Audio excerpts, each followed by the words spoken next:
And we are going to kick off right now. So, good evening, everybody. Hey there. Thank you so very much for joining us. I see a lot of old friends.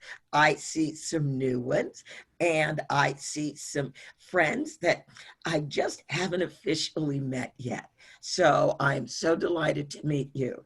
I'm Andrea Miller. I am the founding board member of Center for Common Ground, and our campaign, Reclaim Our Vote, is a part of Center for Common Ground.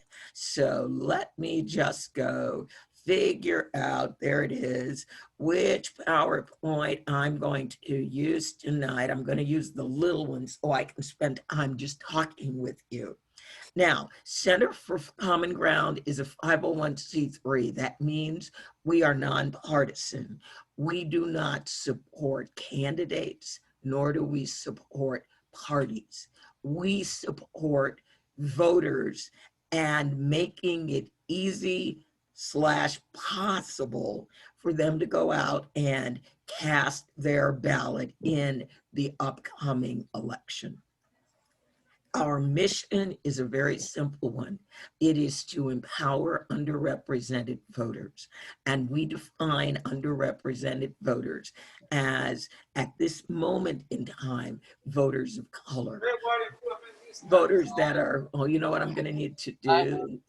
All right, let me hang on. Let me do the mute all. Let me do the mute all. There we go. All right, we'll go back. We'll go back.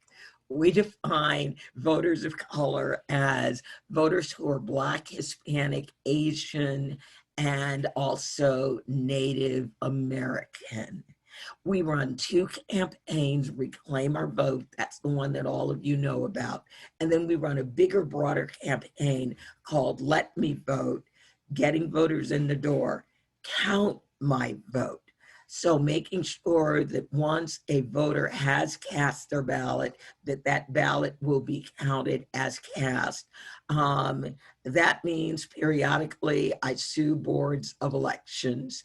I will sue them before an election if they are not maintaining or keeping the ballot images from the digital scanners for the recommended number of months, 22. We also sued the great state of North Carolina because we went down there. We knew they were looking to buy new election voting equipment. We gave them a presentation specifically why they should not buy the equipment they were looking at, and then they bought it anyway. So we do that. And then for this election and for others, really important this election, we are also a technology company. So that means whenever we are able to identify a pain point for voters, if it is possible to use technology to make that better, easier, then we will do so. Now, originally, when we started back in January, we were working in 6 states: Alabama, Arizona, Georgia, Mississippi, North Carolina, and Texas. When we put Texas on our list back in January, everybody thought we were nuts. Well, look at Texas now. We still need to do a little work in Mississippi and Alabama, but look at Arizona.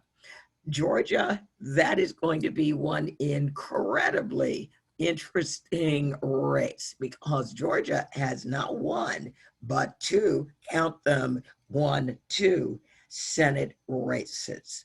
So it's going to be very, very interesting. One of the things that our board of directors wants, because we do have a predominantly community of color board, is that they require that when we look at a state to come in and work at a state, that overall the voting age population of that state be 20% community of color. So that means states like Michigan, Pennsylvania, and Ohio do not qualify.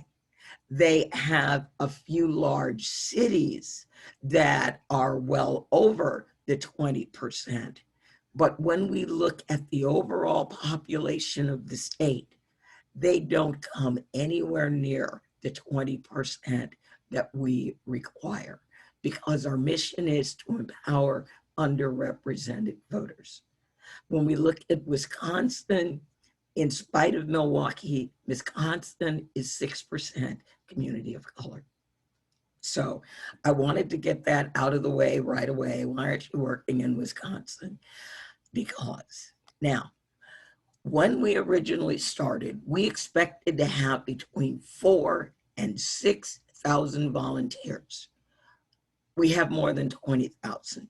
So we have added a couple of states.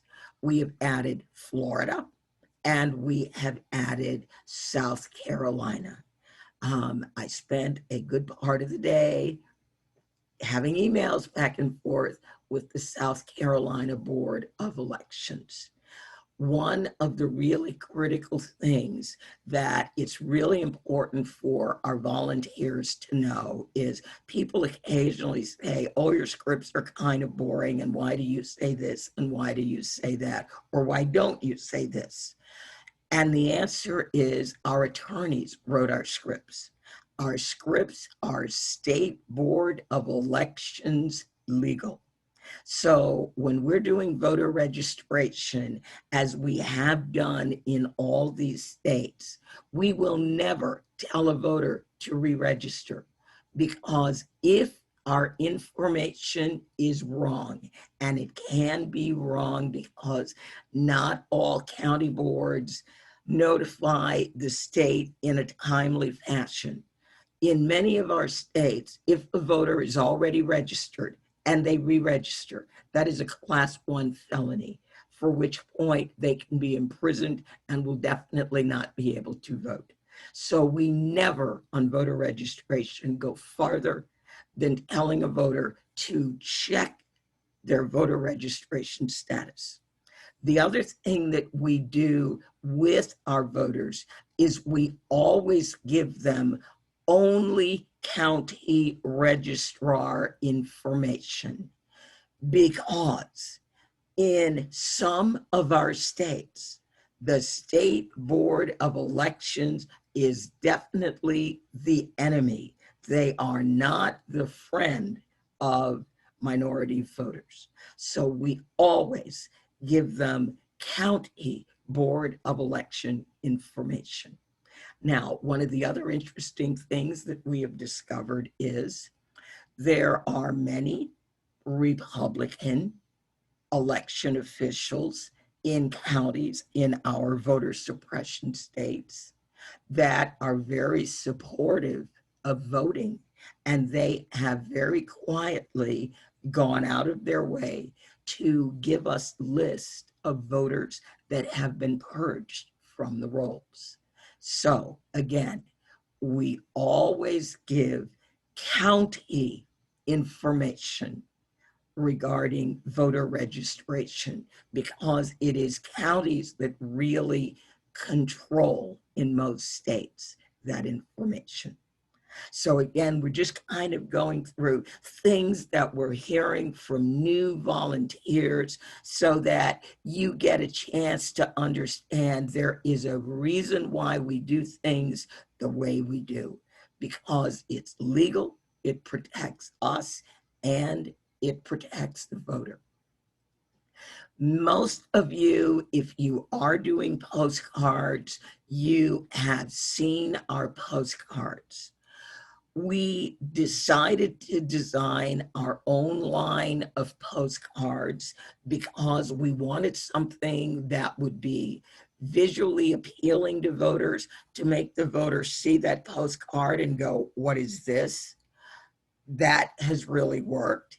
And we also wanted to have a postcard that would be culturally inspiring, so that when we switched from a voter registration campaign, letting voters know that they had potentially been purged from the voter rolls and telling them how to check their voter registration status. We wanted these same postcards to be able to be used when we began doing a pledge to vote campaign.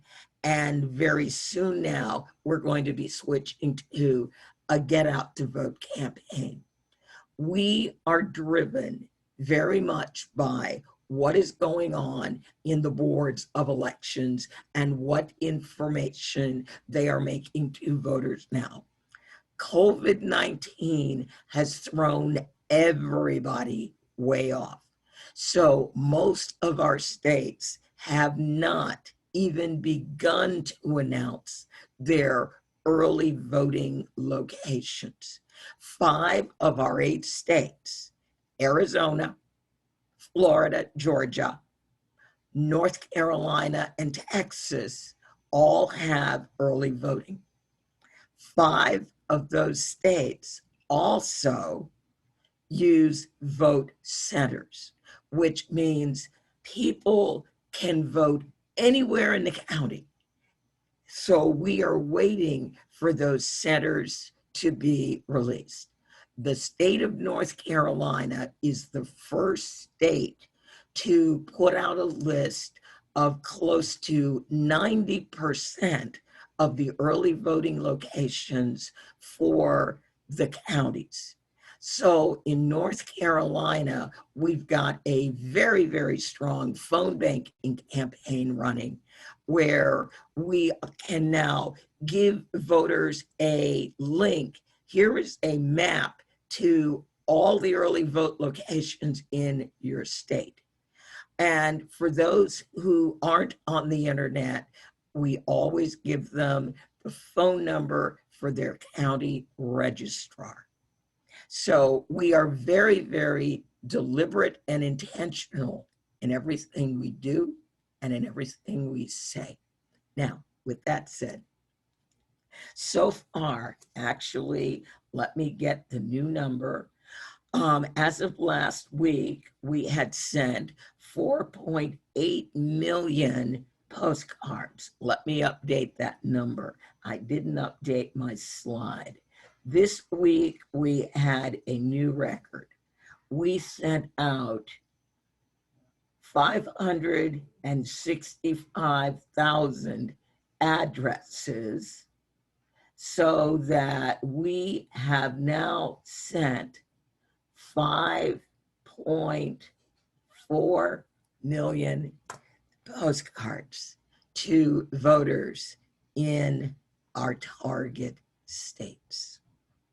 So everything we send voters, we make sure we are providing them with the latest possible information that we know about voting. Now, we've also done a lot of work on the phone. I haven't updated this slide either. We are now over 500,000 phone calls. Right now, our biggest phone banks, or most of our phone banks, are in North Carolina because we do have the early voting locations in North Carolina. So in North Carolina, we are averaging 15,000 calls a week. So we are calling voters in North Carolina. There are now South Carolina phone banks, which have just come up because of all the work that I am doing with the South Carolina Board of Elections. And these will be the voting instructions for senior voters that are 65 and older.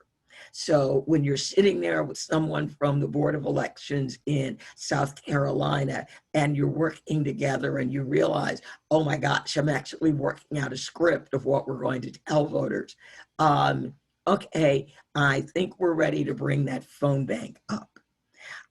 We will have more phone banks going up for Texas, for Arizona. Arizona has a wonderful, wonderful practice that's called Pebble. the permanent early voting list. So we have Arizona phone banks for Pebble. If you are very new to phone banking, if you have never phone banked before, the Arizona phone bank is probably our simplest, shortest, and easiest script. At this point, if you are already sending postcards for us, thank you. We are absolutely delighted. We are getting to the point where our postcarding campaign will need to end because so many of the people who postcard from us do not live in the target states. And we will not be able to move those postcards across the country fast enough to get to voters in time to give them the information that they need. Because in many states, early voting is starting on October 4th. In most states, it's starting on October 13th to 15th. I live in Virginia. We're starting on September 18th. We're really busy celebrating the fact that we are free at last, and we are really going to enjoy it. So we're going to be one of the first states out there voting. We will be voting for president in September. So we are really enjoying our newfound progressive status, as it were. Now, I am also preparing our billboard buy. I will be buying billboards in all 8 of our states. This is what one of the billboards looks like. We're currently running a fundraiser to buy these billboards. The billboards that we buy are digital billboards. Why do we buy digital billboards? Because, number one, we can put the message up in 20 minutes. We can change what the message says in 10. So in our 5 states where we are dealing with early voting will begin, early voting has begun, early voting will end, we need that ability to very quickly update those billboards. We also, in the event, we will be able to give people a phone number where they will be able to call or text and find out where their closest vote center is. And we have a team of young people who monitor the openings and closings of vote centers, and then they will go in and they will update those lists. We have a campus billboard project where 150 billboards have gone up on 125 campuses that opened last week. Now, if you look at the billboard, you're going to notice there's a phone number on it, 202-937-3351. If you text vote to that number, you can get information about voting. You can get information about photo ID. And as we get more and more information, we will add it to what's available for people to find out on that number. We also have a QR code. That's that weird sort of square looking thing down at the bottom of the screen. Students, when they walk past the billboard, can pull out their camera and they can get the QR code in the camera lens. When they press the button, it will take them to our Vote Your Power campaign, where they will be asked to make a video about why they are voting. So if you are disenchanted, but not disenfranchised, tell us why you are voting. So that rolled out and is on the billboards. We are doing texting, and so our in-state folks are learning how to text first. It really and truly does look like, because we now have more than 2 million numbers, we will probably have 3 to 4 million numbers, that there will be opportunities to take texting training and join our in-state folks. So stay tuned for that one. I met with the engineers today and the two ladies who will be handling our very first training, and that will be for North Carolina next week. So that is still coming. And again, we had more numbers than we expected we were going to get. I'm still buying phone numbers. We will have a very robust texting campaign. We are recruiting young people to be poll workers. And we're recruiting young people because, number one, they are less susceptible to COVID-19. In my polling location at 66, I'm one of the kids. They're also more adept at using technology and the digital voting equipment, which so many of our target states bought. And this also prepares the next generation to be on the front lines of our election infrastructure, running our elections. We've created an app. As I said, we are a technology company. It has a really simple name, Poll Worker app, and it will give anyone the complete rules for becoming a poll worker in any county, in any state. Originally, many of the states required that not only did you need to be a resident of the county, you needed to be a resident of the precinct where you wanted to work. That has now changed. Most states still require that you be, or most counties still require that you be a resident of the county. There are some states, Virginia is one of them, where in large urban areas, to ensure that they get the coverage that they need, they're basically, as long as you're resident of the state, sign up, come on down. So you can use this app, and then it will let you know what are the requirements for the county where you are working.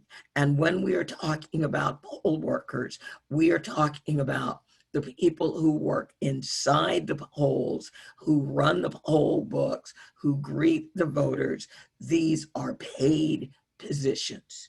There are also groups advocating that the pay be raised to $300 on election day, because for most people, their day is going to begin at 5 a.m. and it may not end until 9. We have our Vote Force app. We don't have a lot on it yet, but we are adding things to it. We have an app in the iPhone store and the Android store. And so when we put messages out on the Vote Force app, everybody that has that app will get that message. Once you get that message, you will be able to share it with your friends. We are going to break those messages down into individual state groups.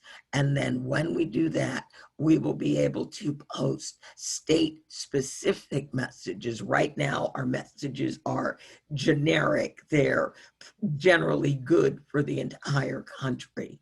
That will soon change, and there will be state-specific messages available. We will also be using our election protection tool. Remember, let me vote, count my vote. So our election protection tool is called See Something, Say Something.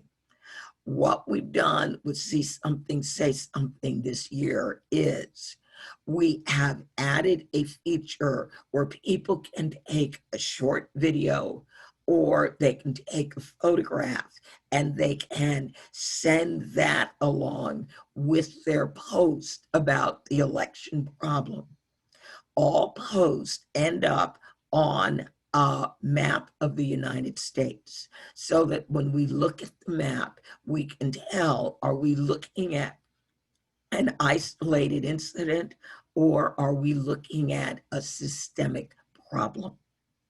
So MSNBC has again agreed to have and host See Something, Say Something 2020 in their election war room for this election cycle. So we are putting the final finishing touches on it now, and it will be ready to go to MSNBC probably at the end of September. We are still not really sure with what we are going to do with our Give a Ride application, but since North Carolina has already recruited 160 people to give rides to the polls, we are looking at rolling out Give a Ride. Our Give a Ride app will hold all the polling locations in a state. When we recruit drivers based on polling locations. When we have voters that need a free ride to the polls and back home again, we can see all the drivers that are assigned to that particular precinct/polling location, and then we can offer the driver a rider. So when you look at my screen on the right, there's a person, Andy Bernard, who is pending confirmation. The driver can click on the rider's name, see the details. The rider will have 2 small children with them. The rider needs a wheelchair, and they will be able to determine, will I be able to support this voter? If the answer is yes, then they can confirm that they accept that ride. If the answer is no, then the request for ride comes back to us, and then we need to find another driver. When we updated Give a Ride this year, we were planning on supporting early voting and multiple days of voting. So when you look at the actual app over here, you can see there are multiple days where we can actually be taking voters to the polls. So again, our drivers will tell us these are the dates that we are willing to drive, and we go from there. This is probably the last slide I'm going to show you. We are going to be spending quite a bit of time, effort, and energy this year, making sure we are able to turn out young voters of color. These are the actual turnout numbers from the March 3rd primary in North Carolina. So remember, March 3rd is basically pre-COVID. COVID was here. Most of us didn't know what it was or that it was really here, so we weren't doing anything different in our lives. I want to call your attention to this number right here, 9%. Among 18 to 24-year-olds in the North Carolina March 3rd primary, my lowest turnout among 18 to 24-year-olds was 9%. The number below it, 23%. That was my highest turnout among community of color voters, 18 to 24 years old. All right, now, let's take a look at the other end. I want you to notice on the other end, I bottom out. These are voters 64 and up. I bottom out, my lowest turnout was 50%. My highest turnout among voters 64 and over, same election, was 59%. We need to get those numbers moving closer. I want the 64 and older to stay right where they are. I need that 18 to 24-year-old and the 25 to 34-year-old and the 35 to 49-year-old. I need those numbers to go up. So this is what we're looking at. And that holds reasonably true in most states, whether they're one of our target states or not. So I'm going to stop the slideshow. I am going to make it possible for you to unmute yourself. I am going to work on questions in the chat, and we are going to get some answers, hopefully. All right, anybody monitoring the chat? I'm working my way to the beginning. There's a couple of questions about using younger students, and so we answered that we do have high school students postcarding and phone banking, and Yes. then the poll worker ages vary depending on the county. Oh, and I'm sorry, we have a great item that I was supposed to show you. Let me go and find it and bring it up. I have it, and we will make our pitch for phone bankers. We have some very, very talented people now on the phone bank team who have built a very special page so that if you are new to phone banking, or if you're just new to phone banking with us, we have all the information that you need. And we also now have a very robust training where you can join a guided phone bank every Tuesday. And then on Friday, we do phone banks. And then we've got to add the South Carolina campaign because that is now open. And we phone bank 7 days a week, 9 a.m. to 9 p.m. local time.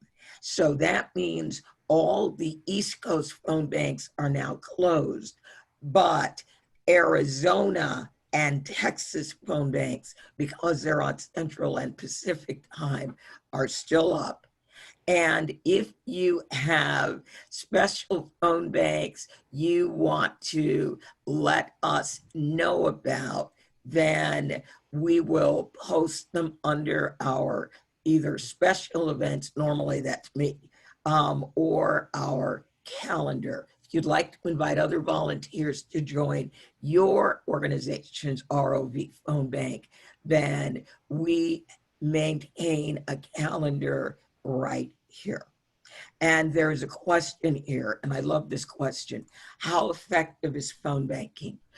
The last phone banking that we did, where we have the results and we can look at the results, was the June 9th phone bank that we ran for the Georgia primary election. Now, when we looked at all the voters that we called regarding the election, early voting and election day, and then we went back and we compared that to, and out of all the people that we called who voted, 82% of the people we called voted. Phone banking is very, very effective. Now, we leave messages, long messages, because we're telling the voter where to vote, how to find where to vote, when to vote, how to figure all those things out. And we've discovered that for us, it really doesn't make any difference whether we speak to the actual voter or we just leave them a message on their voicemail. Our percentage turnout is identical. There will be phone banks for Virginia because I live in Virginia. They will be at a very special place. So yeah, it's a little thing. We have phone banks for Virginia. Yes, Virginia was a voter suppression state. So it's, we've got some interesting races in Virginia. So yes, you guys will have your own phone banks. Yes. There was a question in the chat, just to clarify in your slide, that the turnout was of registered voters, not eligible voters. The only Right. eligible voters are registered voters. Yeah, it wasn't, Right. it was Yes. people who were registered. So Yes. it should have been 100%. It was not. Theoretically, yes. Theoretically, yes. Or the other thing is, I am not certain if it counts they voted if their ballot was thrown out because it was improper. That would be an interesting question to ask the Georgia Board of Elections. When they count people who voted, are these people who voted and they counted their ballot, or people who checked in, voted, and they threw their ballot out for some reason or other? Because again, remember, we had a lot of vote by mail ballots, and we lost 550,000 vote by mail ballots this primary season. Are we doing anything in Georgia to get people in Georgia to apply for vote by mail? We are pushing voters to early vote. One of the things we learned in Georgia was when we invited our Georgia voters to turn in their ballot forms and request the vote by mail ballot, most of them did, but then they didn't mail the ballot. So now we had to deal with voters who have ballots, who many of them waited until it was literally too late to try to mail that ballot and be sure it was going to get there. So we had to have people answering questions about, you still have your ballot, this is what you can do. And again, what you do with a vote by mail ballot can vary wildly from state to state if you decide not to mail it. States with early voting generally allow you to deliver that ballot to an early voting location. Now in North Carolina, there is basically one position you're supposed to ask for, and you're going to have to sign for it. They will not have drop boxes. Many states will have drop boxes where you can just bring the ballot and you can put it in the drop box. So it varies wildly. What we are doing as an organization is, if people tell us when we say, what is your voting plan? Are you going to vote by mail? Are you going to early vote? Or are you going to vote on election day? We will not try to talk a voter who wants to vote by mail out of it, nor will we try to talk a voter who wants to early vote out of early voting and using vote by mail. We will empower them to do whatever their voting plan wants them to do. So they've made their plan. Oh, and I am seeing, yes, young people who are practicing their penmanship, writing out postcards. That is great. Now, one of the questions is there a link to a recording of the phone bank for introverts class? And I said yes. We just got it today. Okay. Yes. But I haven't opened my email to look at it yet. I haven't. All righty. We'll send it out. All righty. And then on Monday, we have phone bank training. Yay.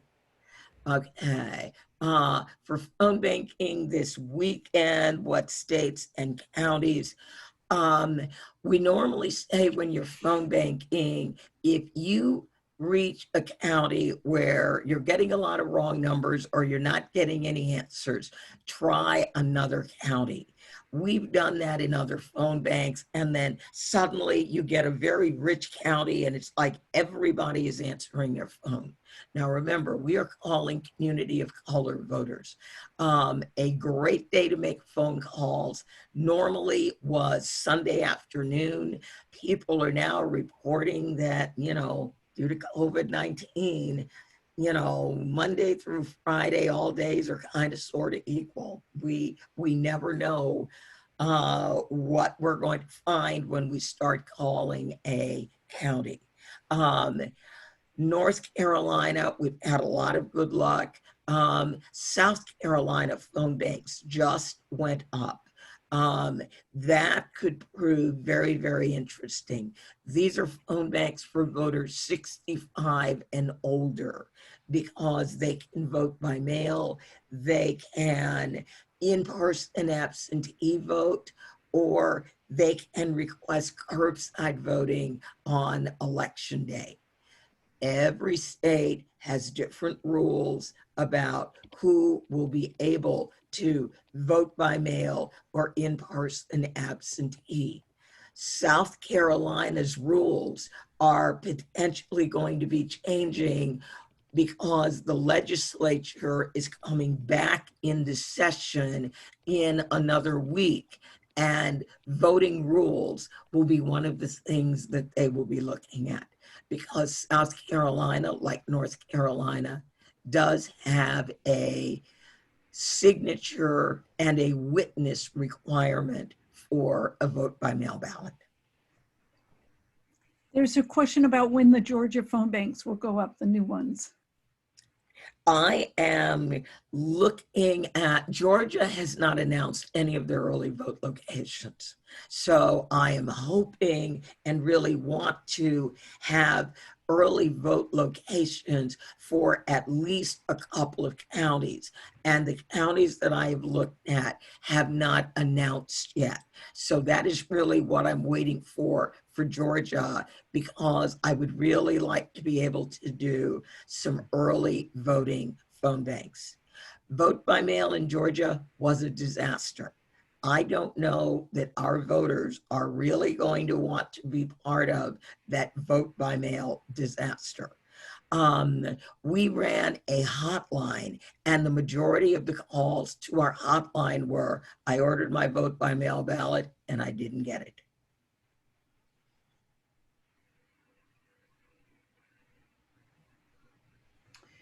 There's a question about curbside voting. Yes. I think it's in some states. Yes, curbside voting is very much a state thing. It is very much state rules as to who is eligible for curbside voting. Normally, in states that have excuse absentee voting, they normally will accept those, some of the excuses for curbside. I am disabled. I am a senior, 65 and over.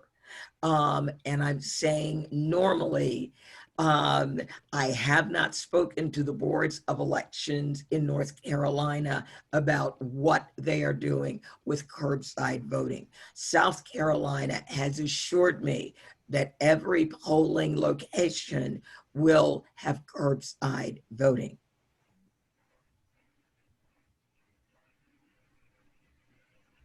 Is that for all India or just 65 and up? 65 and up. Okay. Yes, but every polling location will offer curbside voting. There are some states where it depends on, does the county want to do it or not? Because they have to buy special signs. They need to designate an area where they can be sure people will be able to pull their cars up. It gets interesting. Again, Virginia, we are free from our oppressor. So Virginia will now unilaterally offer curbside voting. We were pretty much almost there anyway, but now we're going, and we have curbside voting, and we have curbside voting. And again, anybody that's 65 and up can request curbside voting, where they will bring the voting out to your car and you vote from your car.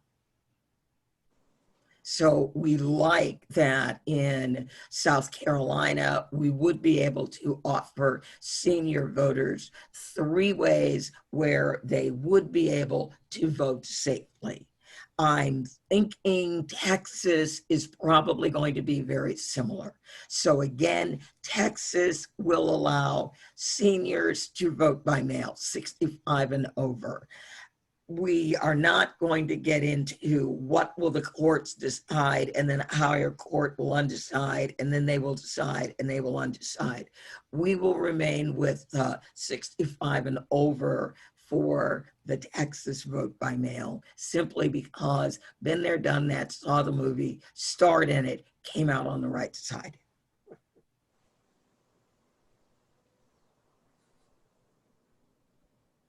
Yes, and the age of poll workers varies state by state. In California, as long as you're 16 or older, some states say you need to be 18 and older. I don't believe I saw any state where you had to be older than 18. Like, I don't believe any state required you to be 21. So in other words, high school students would be able to have a poll worker job. I believe in some states, if you are under the age of 18, they limit what you can do working in the polls.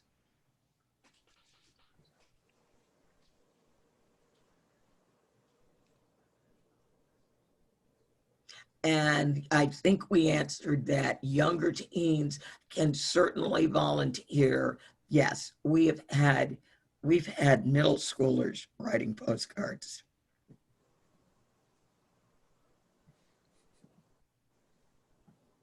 Oh, some of you are so good at these questions. Okay, yes, right, yes. This is very important. We will be sending postcards. We want the last postcards in the mail by October 10th. We are not recruiting any new postcard volunteers. So if you are here and you are postcarding, yes, don't go bring in a whole new congregation. We are not recruiting new volunteers. We will probably, our main national distributor will probably distribute the last addresses October 1st. And then you will have until the 10th to get them in the mail. Remember, if you're in California, you are potentially trying to cross the country with that postcard, and the Postal Service is really going to do their very best, but who knows what new, amazingly goofy thing they're going to come up with to try to cripple the Postal Service, which is why we pulled our mail date forward and said all postcards must be mailed by October 10th. We want to make sure the voters get them in time. So yes, so we will be converting people to phone bank. You will be able to reach more voters. In many instances, if you end up in a phone bank where you leave 50 messages, that's 50 voters who can replay the information and very carefully write it down and make sure they got it. Leaving messages is very valuable. We learned that lesson in Alabama in 2017. Andrea, can I say one thing about postcarders? Yes. So we're not recruiting new postcarders. We get about 350 signups a day on our website, and we don't have capacity to help, however many that would be, in figuring out how to navigate postcards. But if you live in an area, look up your regional coordinator. If you live in an area where they can bring you on to an existing team and you're new, certainly that's true in my county, we will bring someone on. And that's certainly doable. We're not turning people away. It's just that we're not going to offer much support to new postcarders. If you can go find support in your region, great. We're spending our energy, the postcard team is spending our energy trying to help our postcarders learn to phone bank. Yes, yes. And also to finish up the postcards that we still have. Okay, yes, yes. 500,000 yes, a week for the next month. That's true. Next 6 yes. weeks. Yes. And then, yeah, Nancy, you asked the question, the slide I showed of North Carolina was all registered voters, and they were all community of color voters. So yes, that is our target audience. And that was for Georgia, the Georgia 2020 primary. When we did Alabama in 2017, I mean, those numbers, because they were the first time we had done anything at that level, those numbers are emblazoned in my brain. Alabama, 85% of the people we called voted. In Georgia 2018, Georgia 6, 56% of the, no, it was 62% of the people that we called voted. But in Georgia, we called 185,000 people. So, yeah. There's a question that has come up, and I've always said, no, you can't make phone call. People in foreign countries want to know if they can phone bank for us. I have said no, because it will look like you're calling from a foreign country, and we don't want to misinterpret in any way foreign interference. Right. Or do you agree with that? I agree. I agree. I agree. And then I saw another question in the chat. If you have an action ID, meaning you have ever used an open virtual phone bank, that same action ID and password will work on these. Action IDs are universal and lifetime.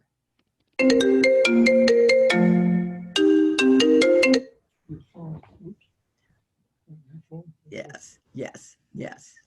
All right, and then there was another question about texting. We will have more information with texting as we go along.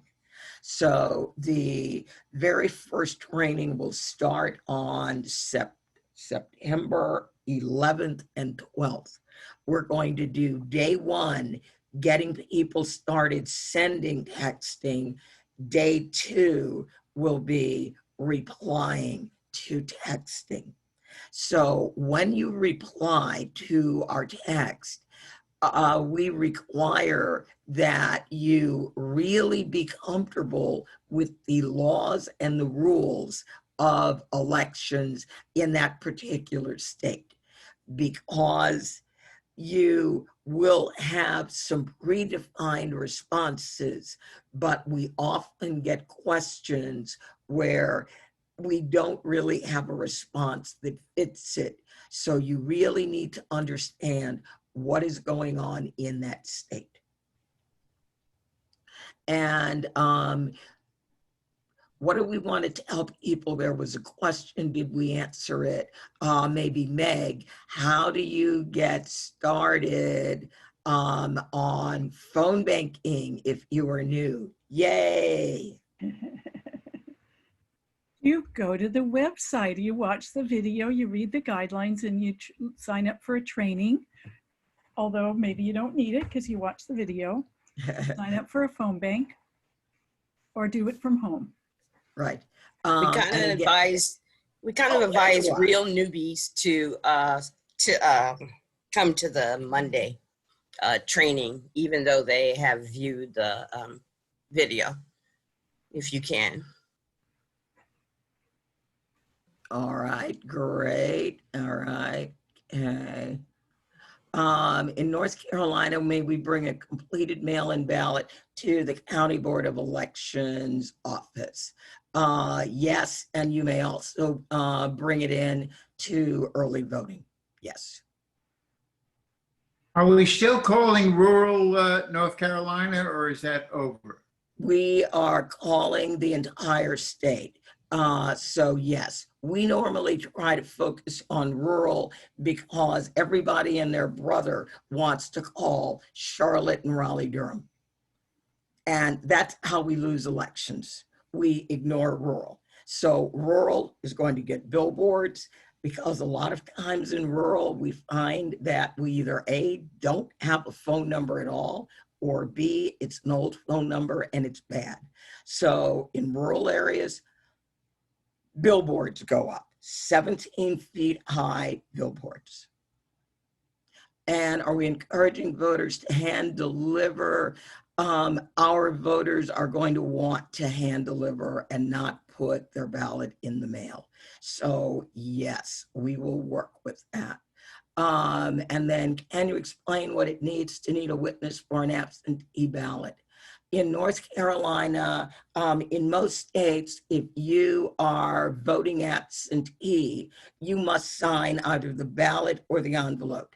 In North Carolina, you must have a witness to your signature when you sign the ballot or the envelope, whatever they want you to sign. And that is also true right now in South Carolina, although their legislature is looking at it. North Carolina previously required 2 witnesses.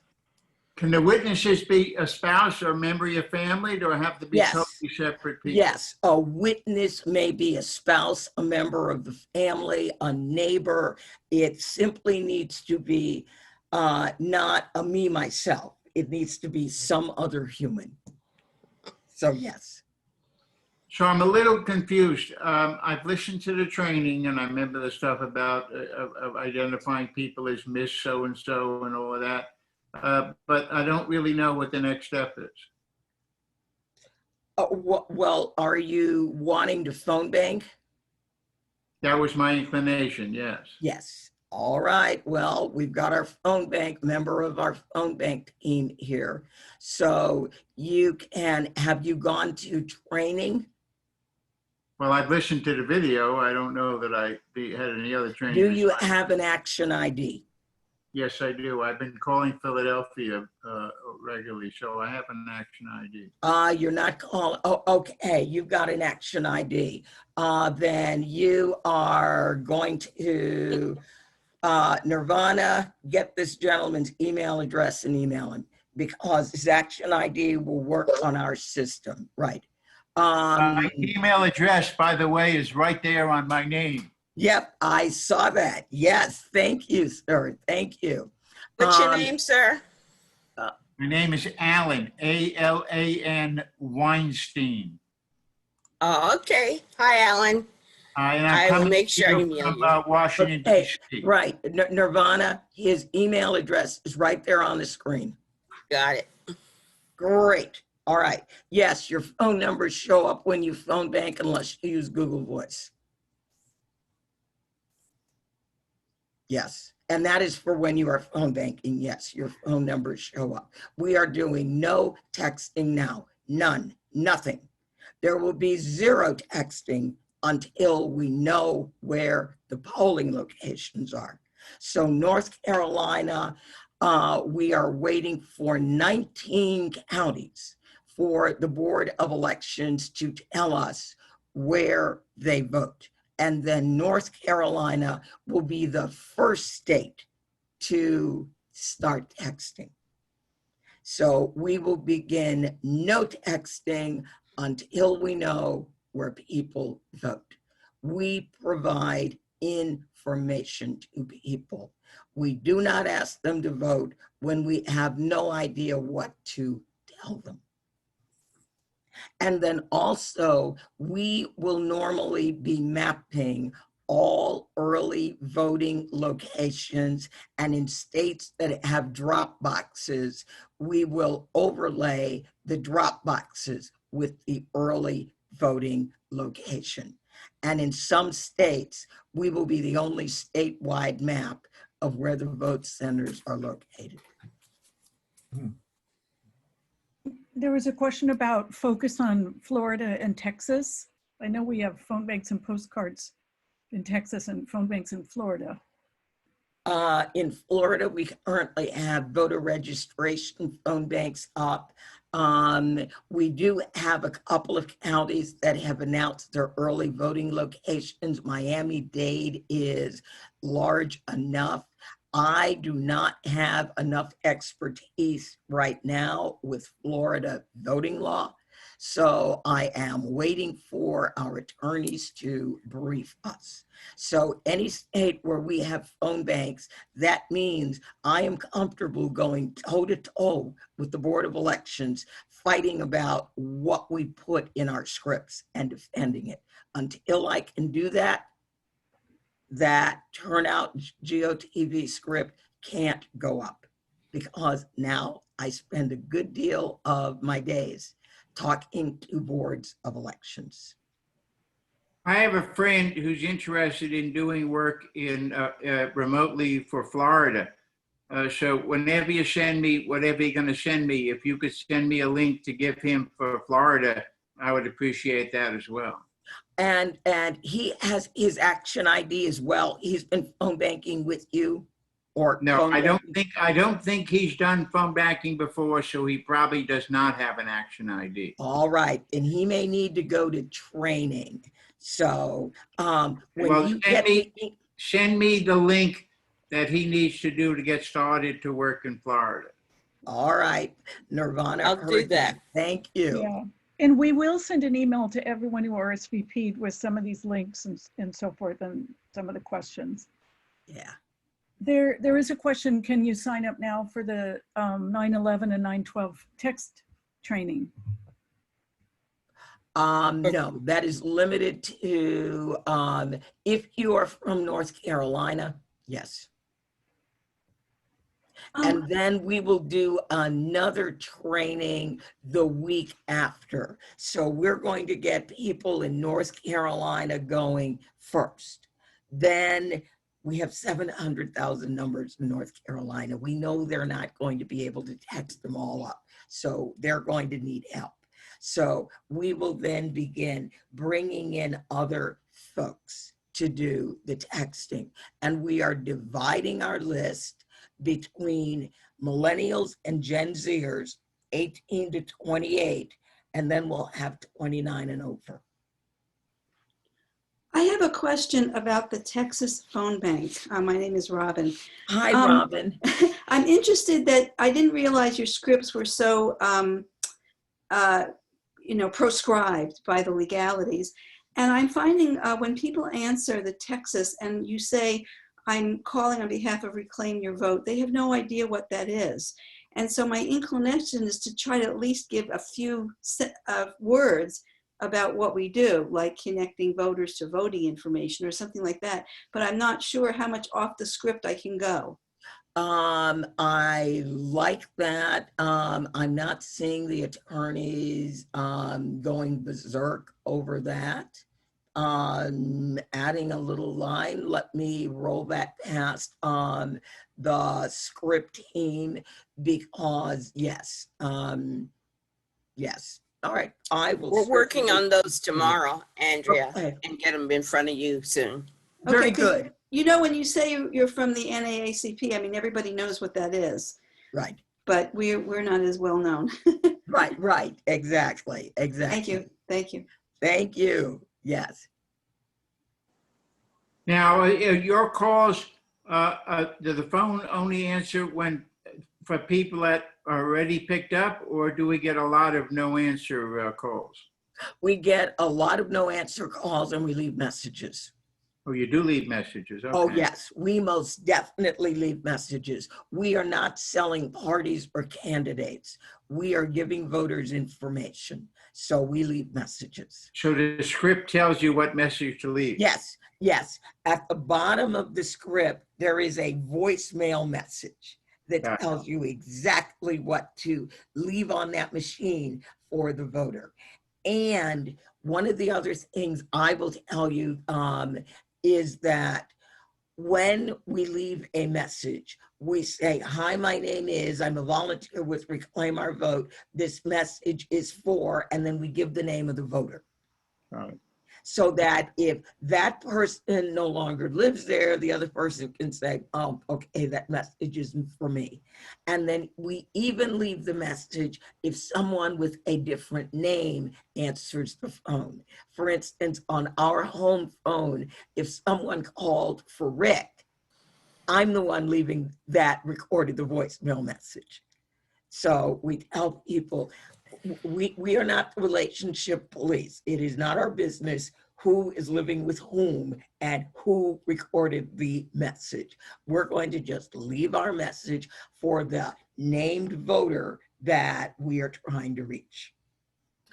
And I'd like to throw in just a plug for leaving messages, because some campaigns don't allow you to do that. But a lot of people will not pick up a phone for a number they don't recognize. So this is an opportunity to communicate with them, and a lot of people will listen to the message. They'll be able to play it over and write things down and tell their neighbors, and it's a really, really valid form of voter contact. And Andrea showed us some data from Alabama special election that the majority of our voter contacts were through voicemail. And we know that in that election, when our districts turned out, it changed the course of the election. So that was a very exciting bunch of data to look at. And 2.5 years ago, that's what got me completely on board. And I've been, with Reclaim Our Vote ever since, because it was astounding data.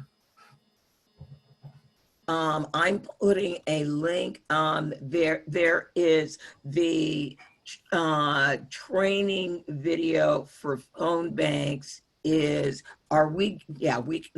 give that link. Phone bank training information. I got that. All right, that's there. And then I saw a number. No, we are not. I don't worry about privacy issues. That is a good question when a phone banker's phone number is displayed on the recipient's phone, because we're calling people from out of state and maybe you're 8 states away. So it's your phone number, not your address. Again, if you are uncomfortable, Google Voice is a free service where you can subscribe to it. You would log into Google Voice, and then when you place phone calls, the call will go out under your Google Voice number. And then include their names, I'll be adding it, right organization, North Carolina NAACP. Everybody knows who the NAACP is and what they do. We really are directly partnered with the North Carolina NAACP. So you can say that and most people are like, oh, okay. So yes. And most people know the NAACP is a civil rights Someone's saying that if a business owner, oops, sorry. Mute yourself. Oh yeah, and then there's a little note. We rarely get callbacks. A couple of times I know Rick has gotten a call back and people have called back and said, thank you. So that's pretty rare, but periodically it does happen. It does happen. All right. When does voting begin in North Carolina? Early voting begins October. Oh, see, I'm getting ready to 15th. confuse North Carolina and Georgia. I think the 15th. It is. It's the October 15th. 15th or September 15th? October October. 15th. October. That's pretty late. However, absentee ballots start being sent out tomorrow. So Right. people might begin filling out their ballots as soon as they arrive. Yes, yes. So I'm a little confused.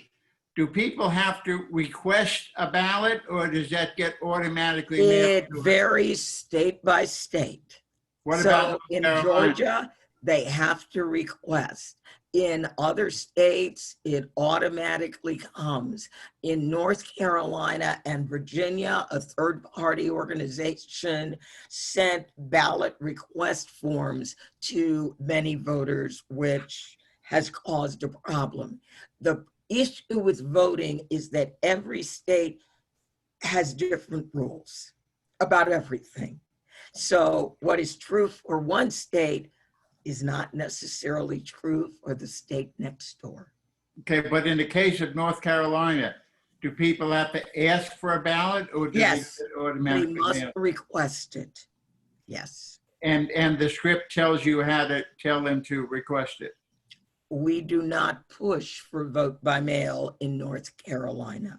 We Oh, press for early voting. We do not do that in North Carolina at the Oh. request of the NAACP.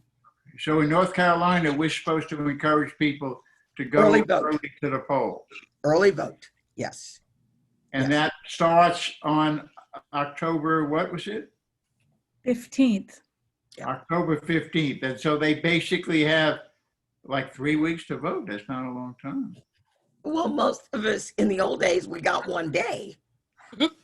So, and in North Carolina, there is Saturday voting and Sunday voting in most counties.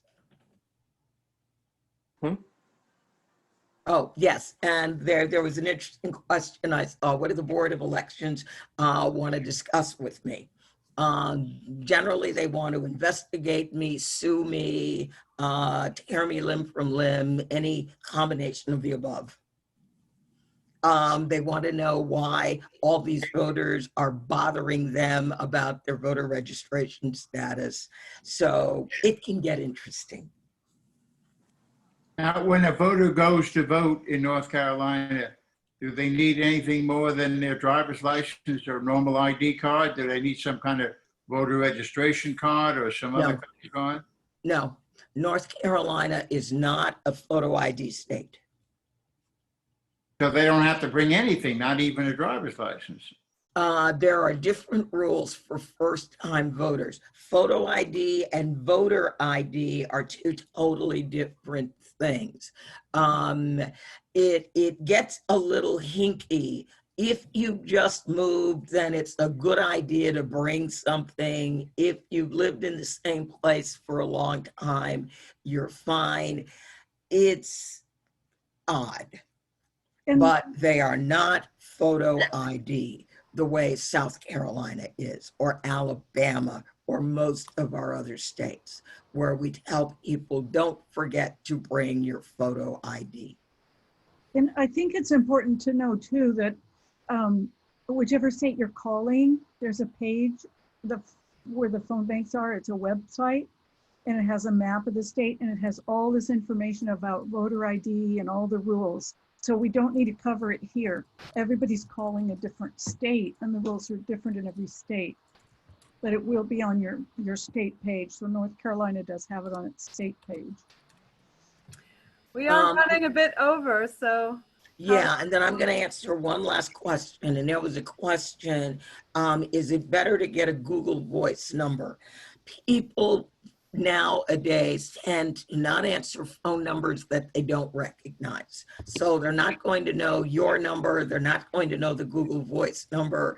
They're going to tend to just not answer it. And frequently they'll stand there and listen to the message. What we have found, and again, it's a new 21st century behavior, people will respond to a text message from a number that they don't recognize far more readily than they will answer a phone number that they don't recognize. A lot of people like me have reverse caller ID on their cell phone. So it will automatically do a reverse lookup and tell me who's calling.